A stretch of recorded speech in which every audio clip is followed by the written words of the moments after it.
இது பார்த்தீங்களா, இந்த பாக்ஸ் எல்லாம் போயிட்டு நான் வந்து டிமார்ட்டில் தான் பர்ச்சேஸ் பண்ணிட்டு வந்தேன். ஏன்னா வந்து பாக்ஸ் கூட நம்ம வந்து தரமாக கொடுக்கணும் அப்படின்ட்டு, பிராண்டடாக கொடுக்கணும் அப்படின்ட்டு, நல்ல பிராண்டை கொடுக்கணும் அப்படின்ட்டு, நான் நல்லெண்ணெய் போட்டு செய்யறது மட்டும் இல்லை, செக்கு நல்லெண்ணெய் போடுறது, தேங்காய் எண்ணெய், கடலெண்ணெய் அந்த மாதிரி போடுறது மட்டும் இல்லை, நல்ல பிராண்டு பாட்டில் வந்து நல்லா கொடுக்கணும் அப்படின்னு சொல்லிட்டு, அதனால் நான் வந்து கொஞ்சம் நல்ல ப்ராடக்ட்டே வாங்கி கொடுத்துக்கிட்டு இருக்கேன்.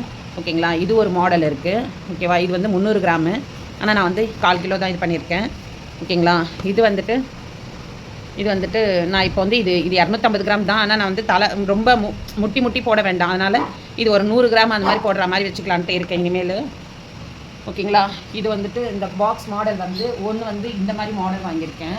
ஓகேவா, அடுத்தது வந்து இந்த மாதிரி மாடல் வாங்கியிருக்கேன். அடுத்தது வந்து இந்த மாதிரி மாடல் வாங்கியிருக்கேன். இது கீழவா இருக்கு, அது வந்து 500 கிராமு. ஓகேங்களா, இது வந்து 250 கிராம் நடுவில் இருக்கிறது மிடில், இது மேலே இருக்கிறது வந்து 100 கிராம் அந்த மாதிரி போடுறதா இருக்குது. நீங்கள் உங்களுக்கு வேணும்னா நீங்கள் வாங்கிக்கலாம், நீங்கள் வந்து ஆர்டர் பண்ணி எடுத்துக்கலாம். ஓகேங்களா. ஹாய் ஃப்ரெண்ட்ஸ், நான் உங்கள் அலிநாள் தமிழச்சி. இதுக்கு முன்னாடி உங்கள் அனைவருக்கும் காலை வணக்கம்.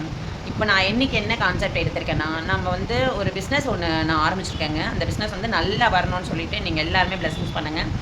அடுத்தது வந்து இப்போ நான் வந்து ஃபஸ்ட்டு வந்து நான் வந்து ஒரு 3 வருஷமாக அந்த கொரோனா டைமில் வந்துட்டு ஃபுட்டெல்லாம் கொடுத்துட்ருந்தேன் எல்லாேருக்கும்.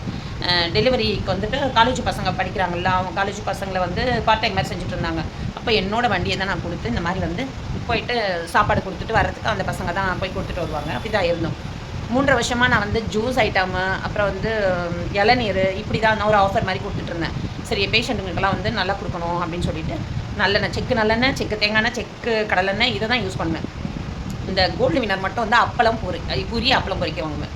மற்றபடி கோல்டு வினர் கூட வேறு எதுக்குமே யூஸ் பண்ண மாட்டேன். ஓகேங்களா, அந்த மாதிரி தான் நான் வந்து எனக்கு வந்து நிறைய கான்ஃபிடென்ட், ஏன்னா என்னோடய சமையலில் எனக்கு நம்பிக்கை இருக்குது. நான் வந்து நல்ல ஃபுட்டை கொடுக்குறேன், மக்களுக்கு நல்ல ஃபுட்டு கொடுக்குறேன், நல்ல பேரும் இருக்குது. அதனால் பேர் வந்துட்டு அம்மம்மாஸ் கிச்சன் சொல்லிட்டு தான் கொடுத்துட்ருந்தேன். அம்மம்மாஸ் கிச்சன்னுட்டு கொடுத்துட்ருந்தேன்.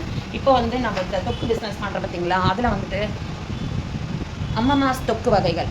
ஓகேங்களா, இது பாருங்க, அம்மம்மாஸ் தொக்கு வகைகள். அதனால் இது மாதிரி வந்து நல்ல ஃபுட்டுங்களை வந்து நான் கொடுத்துட்ருந்தேன். இப்போ வந்து திரும்பவும் மறுபடியும் ஆரம்பிச்சிருக்கேன். ஏன் ஆரம்பிச்சிருக்கேன்னா, நான் வந்து நம்ம பாட்டி காலத்து சமையல்லாம் நம்ம மறந்துடக்கூடாது, அவங்களோட அப்படியே விட்டுறக்கூடாது. அடுத்து வரவங்களும் வந்து அந்த சாப்பாடை வந்து ஃபுட்டை வந்து ஃபாலோ பண்ணணும். இப்போ நான் வந்து இது எல்லாத்தையும் எங்கள் பாட்டி காலத்து சாப்பாடை போய் எடுத்து வச்சு நான் வீடியோ போட்டு நான் சமைச்சி என் பிள்ளைங்களுக்கு கொடுத்து அவங்க பிள்ளைங்களுக்கு கொடுத்து சாப்பிட்டு எல்லாமே வந்து இந்த ஃபுட்டில் நல்லா பழகிடுவாங்க. அப்போ என்ன ஆயிரும், அவங்க காலவரில் இதை ஞாபகம் வச்சுப்பாங்க. இந்த வீடியோ வந்து அழியாதது. யூடியூப் சேனலில் நம்ம வீடியோ போடுறோன்னா அது சும்மா இல்லை, வீடியோன்றது அழியாது. அது வந்து எவ்வளோ வருஷம்னாலும் இந்த பிள்ளைங்க எடுத்து பார்த்து, ஓ நம்ம அம்மா இப்படி போட்டிருக்காங்க, ஓ நம்ம அம்மா இப்படி சமைச்சிருக்காங்க, நம்ம பாட்டி இது சாப்பாடு சமையலாம் அப்படின்னு சொல்லிட்டு அவங்க வந்து இதை ஃபாலோ பண்ணுவாங்க. இப்போ வந்து நம்ம எத்தனை பேர் நம்ம வந்து நம்ம பிள்ளைங்களுக்கு வந்து இந்த மாதிரி பாட்டி காலத்து சமையல்லாம் செஞ்சு கொடுத்துருக்கோம். டைம் ஆகுது, காலையில் எழுந்து ஆஃபீஸ் போகணும், ஸ்கூல் போகணும், வேலைக்கு, அதாவது நிறைய வேலைங்க இருக்குது. அதனால நம்ம ஏதோ ஒன்று நம்ம எழுந்தோமா சமைச்சோமா நம்ம முடிச்சிட்டோமா அப்படின்ற மாதிரி தான் இருக்குது. இப்போ எல்லாருடைய அப்படி இல்லைன்னா ஹோட்டலில் வாங்கிக்கிறோம், இல்லைனா வந்து இடியாப்பம் அந்த மாதிரி காலையில் என்னவோ அது ஹோட்டலில் தான் மேக்ஸிமம் சில பேர் வாங்கிக்கிறாங்க. அந்த மாதிரி தான் நம்ம போகுது, நம்மளுடைய எல்லாருடைய ருட்டீன் வாழ்க்கையும் வந்து தான் போகுது. அதனால் நல்ல ஃபுட்டு சாப்பிடணும் அப்படின்னா வீட்டில் சமைச்சு சாப்பிடுங்க தயவுசெய்து. ஹோட்டலில் வந்து ஆர்டர் பண்ணி சாப்பிட்றதோ இல்லை ஹோட்டலில் போய் சாப்பிட்றதோ அதெல்லாம் கொஞ்சம் அவாய்ட் பண்ணிக்கோங்க. நான் ஹோட்டலில் சாப்பிட்டு வந்தாலே எனக்கு உடம்பு சரியில்லாதாயிரும். அதனால் நானே வந்து அதை செய்யக்கூடாது. நானும் கொஞ்சம் கொஞ்சமாக அதெல்லாத்தையும் விட்டுட்டேன். நான் இப்போலாம் ஹோட்டல் போகிறதே வந்து மாதத்துக்கு ஒரு முறை போகலாம், ஒரு ஆசைப்பட்டால் மாதத்துக்கு ஒரு முறை போகலாம், அவ்வளோதான். ஏன்னா நம்ம வந்து வீட்டில் நல்ல ஃபுட்டு நம்ம எடுத்துக்கணும். நம்ம உடம்புக்கு வந்து இப்போ அந்த மாதிரி படுத்துறது, இப்போ வந்து உடம்பு வந்து ஆரோக்கியமாக இருக்கிறது இல்லை யாருக்குமே. அதனால நம்ம ஆரோக்கியமாக இருக்கணும்னா நம்ம வீட்டு சாப்பாடு தான் ஃபாலோ பண்ணணும். அதாவது நம்ம பாட்டி காலத்து சாப்பாடு ஃபுட்டெல்லாம் வந்து எடுத்துக்கிறது இன்னும் நல்லது. நான் வந்து நல்லெண்ணெய், கடலெண்ணெய், தேங்காய் இந்த மாதிரி தான் வச்சு யூஸ் பண்ணுறேன். ஓகேங்களா, அதனால் நீங்கள் வந்து ஃபுட்டு வந்து உங்களுக்கு வேணும்னா இந்த தொக்கு வகைகள்லாம் வந்து நான் தொக்கு வகைகள்லாம் செய்கிறேன். தொக்குங்க எல்லாமே எல்லா வித தொக்கும் செய்கிறேன். நான் வந்து உங்களுக்கு கேட்லாக் வந்துட்டு நான் வீடியோவில் இது பண்ணுறேன். என் ஃபோன் நம்பரும் வீடியோவில் இது பண்ணுறேன். ஓகேங்களா, ஃபோன் நம்பரும் வீடியோலேயே நான் வந்து டேக் பண்ணி விடுறேன். இந்த தொக்குங்க உங்களுக்கு எதாவது தொக்கு வேணும் அப்படின்னீங்கன்னா நீங்கள் ஆர்டர் பண்ணி வாங்கிக்கலாம் என்கிட்ட. ஏன்னா வந்து நான் வந்து நல்ல சாப்பாடு, நல்ல ஃபுட்டு வந்து நல்ல ஹெல்த்தியான பொருட்கள்லாம் போடுறேன். அதனால் ஹெல்த்தியான ஃபுட்டு இது. நம்ம வந்து ஒரு சுடு சாதம் வடித்து சாப்பிட்டோம்னா, சூடு சாதம் வடிச்சிட்டு இதை போட்டு ஒரு ஸ்பூன் போட்டு ஒரு ஆளுக்கு ஒரு ஸ்பூன் போட்டால் போதும். போட்டு நம்ம செஞ்சு நல்லா திருப்தியாக சாப்பிட்லாம். அந்த அளவுக்கு உங்களுக்கு வந்து சூப்பராக இருக்கும். டேஸ்ட்டு ரொம்ப டேஸ்ட்டாக இருக்கும். நீங்களே சாப்பிட்டு பார்த்தா சொல்வீங்க. ஆர்டர் பண்ணி வாங்கி சாப்பிட்டு பாருங்கள். நல்லா இருந்துச்சுன்னா கமெண்ட்டில் சொல்லுங்கள். நல்லா இல்லைனாலும் சொல்லுங்கள். அதை நான் இன்னும் மாற்றி சரி பண்ணி இன்னும் எப்படி கொடுக்க முடியும் அப்படின்றதையும் நான் உங்களுக்கு பார்த்துட்டு நான் செஞ்சு கொடுக்குறேன். அதனால் இப்போது இந்த பாக்ஸ் எல்லாம் வந்து நான் எங்கே போய் வாங்கினேன்னா வாங்க போய் பார்க்கலாம். சரிங்களா, இதெல்லாம் வந்து செஞ்சுருக்கேன். நல்ல மூவிங் போய்கிட்டு இருக்கு. இது வந்துட்டு அம்மம்மாஸ் சுண்டைக்காய் தொக்கு. ஓகேங்களா, அம்மம்மாஸ் சுண்டைக்காய் தொக்கு. இந்த சைடில் வந்து நான் என்னென்ன செய்கிறேன்றதை இந்த சைடு 2 சைட்லேயும் போட்டிருக்கேன். ஓகேங்களா? இது வந்து இந்த பாக்ஸு இது வந்துட்டு சுண்டைக்காய் தொக்கு. அடுத்தது வந்து இது வந்து முடக்கத்தான் தொக்கு, முடக்கத்தான் கீரை நம்ம மாடியிலே இருக்குது அந்த தொக்கு. ஓகேங்களா? அடுத்தது வந்து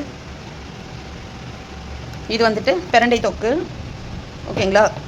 இதுக்கெல்லாம் வந்து பாக்ஸ் வந்துட்டு இதை நான் அதை ரெடி பண்ணிவிட்டு அப்படியே கொடுத்துக்கிட்டே இருக்கேன். ஏன்னா நான் நிறைய ஸ்டாக் பண்ணிலாம் வைக்க மாட்டேன். 3 கிலோ 2 கிலோ செஞ்சு அப்பப்போ அப்படியே டெலிவரி பண்ணிடுவேன் கேட்குறவங்களுக்கு. இது என்னென்னா இந்த டப்பாலாம் தான் நான் பர்ச்சேஸ் பண்ணியிருக்கேன். ஓகேங்களா? இது வந்து 3 மாடல் எடுத்திருக்கேன். இந்த டப்பா வந்துட்டு இது பாருங்கள், இது வந்து 100 கிராம் கொடுக்கலான்னு இருக்கேன். ஏன்னா வந்து இது 1/4 கிலோ டப்பா தான் இது. ஆனால் நான் வந்து 1/4 கிலோ போட்டோம்னா நம்மளுக்கு வந்து இந்த எண்ணெய் வந்து இதுவாகுது. இந்த அதாவது நம்ம ஃபுல்லாக வழியெல்லாம் போட்டு தர வேண்டாம், இது வரலாம் போட்டுக்கலாம். அதனால் நம்ம 1/4 கிலோக்கு யூஸ் பண்ணுறதுக்கு பதில் நம்ம வந்து 100 கிராம் யூஸ் பண்ணிக்கலாம் இனிமேல். ஓகேங்களா? இதுக்கு முன்னாடி போயிடுச்சு, ப்ராடக்ட் எல்லாம் நிறைய போயிடுச்சு வெளியில், அந்த பாக்ஸில் தான் போச்சு. இப்போ இது வந்து 250, இது வந்து 300 கிராம். இது 300 கிராம்னா நான் 250 கிராம் போட்டு கொடுக்குறேன். ஏன்னா நமக்கு வந்து மேலே முட்டை இல்லாமல் இவ்வளோ வரலும் இருக்குன்னா நம்ம வந்து மேலெலாம் வந்து இதுவாகாது, நல்லா ஒரு ஃப்ரீயாக கொடுக்கலாம் சாப்பாடு அந்த ஃபுட்டு. அதனால் இந்த வந்து 250 கிராம் 300 கிராம் பாட்டில் 250 கிராமாக போட்டு கொடுக்கலாம். இது வந்து 500 கிராம். இது 3வது மாடல். இது ஒரு மாடலு. அதாவது டப்பாலாம் வந்து நல்ல வந்து பிராண்டாக கொடுக்கணும் அப்படின்னு சொல்லிட்டு தான் வந்து நல்ல திக்கான பாட்டில், நல்ல திக்கு பிளாஸ்டிக்கு நல்லாயிருக்கு. ஃபஸ்ட்டெல்லாம் கண்ணாடியில் தான் கொடுத்துட்ருக்கேன். ஏன் வந்து கண்ணாடி நிப்பாட்டிட்டேன்னா, கண்ணாடியில் வந்து அந்த டன்ஸோ எடுத்துகிட்டு போகிறாங்கல்ல, அவங்க எடுத்துகிட்டு போகும்போது உடஞ்சிருது. அதனால் கிராக் விட்டுறதே பொருள் வந்து திருப்பி ரிட்டர்ன் வந்துடுது. அதனால் அவங்களுக்கு போய் சேர வேண்டிய பொருள் சேர மாட்டேங்குது. அதனால தான் நான் வந்து இந்த மாதிரி இப்போ வந்து திக்கு பிளாஸ்டிக் இந்த மாதிரி பிளாஸ்டிக் யூஸ் பண்ணுறதுக்கு வாங்கி நான் இது பண்ணியிருக்கேன். ஓகேங்களா? உங்களுக்கு யாருக்கு வேணுமோ இந்த தொக்கு வகைகள்லாம் அதெல்லாம் வந்து நீங்கள் ஆர்டர் பண்ணி நீங்கள் எடுத்துக்கலாம். இந்த ஃபுட்டு எப்படி இருக்குன்னு சொல்லிட்டு நீங்கள் சாப்பிட்டு பார்த்துட்டு நீங்களே சொல்லுங்கள். நான் பெரிய வீடியோ மட்டும் போடல, ஷார்ட்ஸும் போட்டிருக்கேன். நான் வந்து கடாயில், அந்த இரும்பு கடாயில் தான் செய்கிறேன். இரும்பு கடாயில் செய்கிறேன். அது வந்து அந்த செய்யும் போதே அந்த மனமாக அந்த அழகும் இருக்குது பார்த்தீங்களா, அப்படி இருக்கும். அதை நான் உங்களுக்கு ஷார்ட்ஸில் கூட போட்டிருக்கேன். இது எல்லாம் வந்துட்டு நீங்கள் வந்து ஃப்ரிட்ஜில் வச்சுக்கலாம். அதாவது 3 மாதம் வரல இது வந்துட்டு வச்சுக்கலாம். ஏன்னா நல்ல நிலையில் தான் நம்ம சமைக்கிறோம்ல, அதனால் இது கெட்டு போகவே வாய்ப்பு இல்லை. நான் அதுவும் ப்ரிசர்வேட்டிவ் எதுவுமே போடுறது கிடையாது. ஏன்னா அது போட்டால் வயிறு வலி வருது. அதனால் அதெல்லாம் நான் எதுவுமே இப்போ இல்லை, எப்போவுமே நான் போட மாட்டேன். அந்த மாதிரி தான் நான் பார்த்து சமைச்சிருக்கேன். என்னுடைய ஃபுட்டு, நான் செய்கிற ஃபுட்டுனால எனக்கு நிறைய கான்ஃபிடென்ட் இருக்குது. அதனால் நீங்கள் வந்து எடுத்துக்கலாம். ரொம்ப டேஸ்டியாக இருக்கும் ஃபுட்டு. உங்களுக்கு வந்து ரொம்ப சிம்பிளாக ஒரு ரைஸ் கலாரிட்டு அழகாக முடிச்சிடலாம். ஒரு அப்பளம் பொரிச்சிட்டு ரொம்ப சூப்பர் சாப்பாடு. ஓகேங்களா? அதனால் ஒரு ரசம் வச்சுக்கிட்டு இந்த சைடில் இந்த தொக்கு வந்து வச்சுக்கிட்டு சாப்பிட்டா செம்ம டேஸ்ட்டாக இருக்கும். அடுத்தது வந்து பூரி, சப்பாத்தி, இட்லி, தோசை எல்லாத்துக்குமே செம்ம டேஸ்ட்டாக இருக்கும். Super combination. இது வந்துட்டு உப்பு வந்து கரெக்டான அளவுக்கு நான் போட்டிருக்கேன். ஓகேங்களா? இந்த மாதிரி டிஃபன் ஐட்டம்ஸ்க்கெல்லாம் வந்து பிரேக்ஃபாஸ்ட் ஐட்டம்ஸ்க்கெல்லாம் நம்ம வந்து இதை தொட்டுன்னு சாப்பிட்றதுக்கு நல்லாயிருக்கும். பழுது சாப்பாடுக்கு வச்சுன்னு சாப்பிட்டா செம்ம டேஸ்ட்டாக இருக்கும். ஓகேங்களா? அந்த மாதிரி இப்போ வந்து இது கொஞ்சம் சாப்பாட்டுக்கு மட்டும் கொஞ்சம் கம்மியாக இருந்தால், உப்பு அதிகமாக எப்போவுமே இருக்கக்கூடாது. உப்பு கம்மியாக இருந்தால் உப்பு போட்டுக்கலாம். சாப்பாட்டுக்கு கம்மியாக உங்களுக்கு இருக்கிற மாதிரி தெரிந்தால் கொஞ்சம் சாப்பாட்டுக்கு மட்டும் உப்பு போட்டு கலந்துக்கோங்க. மற்றபடி வந்து டிஃபன் ஐட்டம்ஸ்க்கு தோசை, இட்லி, சப்பாத்தி, பூரி, பரோட்டா அந்த மாதிரி இதுக்கெல்லாம் தொட்டு சாப்பிடலாம். சூப்பராக இருக்கும். பழுது சாப்பிட்டுக்கு செம்ம டேஸ்டியாக இருக்கும். உங்களுக்கு எல்லாருக்கும் பிடிச்சிருந்ததுன்னா நீங்கள் வாங்கிக்கோங்க. என்னோட நம்பர் டேக் பண்ணுறேன். ஓகேங்களா? இந்த வீடியோ கண்டிப்பாக உங்களுக்கு பிடிச்சிருக்கும்னு நினைக்கிறேன். எனக்கு சப்போர்ட் பண்ணுங்கள். ஆல் இன் ஆல் தமிழச்சி சேனலுக்கு சப்போர்ட் பண்ணுங்கள். இந்த பிஸ்னஸ்க்கு சப்போர்ட் பண்ணுங்கள். ஓகேங்களா? நீங்களே வந்துட்டு இதெல்லாம் சாப்பிட்டு பார்த்துட்டு எப்படி இருக்குன்னு கமெண்ட் பண்ணுங்கள், ஆர்டர் பண்ணுங்கள், வாங்கிக்கோங்க, சாப்பிட்டு பார்த்துட்டு சொல்லுங்கள். ஓகேங்களா? Bye friends. கண்டிப்பாக உங்களுக்கு இந்த வீடியோ பிடிச்சிருக்கும்னு நினைக்கிறேன். Bye friends.